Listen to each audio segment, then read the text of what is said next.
Hello guys, good morning. So welcome back to my YouTube channel. This is Otoboy Son. So magsishare naman tayo ngayon guys tungkol dito sa rotor disc at drum brakes o brake drum.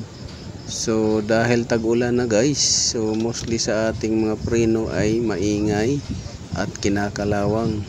So ang maganda dyan guys ay i-restore ninyo, pinturahan ninyo kagaya ng nakikita ninyo dito sa picture na to. So yung drum brakes at saka yung rotor disc ay ating binapping yan, grenade, tinanggal natin yung mga kalawang at para hindi siya kapitan kagad, nilagyan natin ng red oxide na primer. So para tumagal yung rotor disc ninyo at saka brake drum ninyo, dahil may kamahalan din yan guys pagka balot na ng kalawang at hindi na kayang i-restore.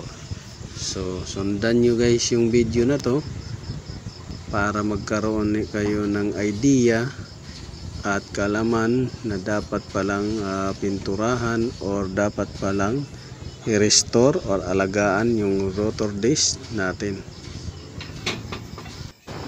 So ganyan guys, bukod sa maganda na siya tingnan at malinis pa siya tingnan. So grenade natin yung surface ng rotor disc at saka yung brake drum at pininturahan natin. So gaya niyan guys, maganda na, malinis pa.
Make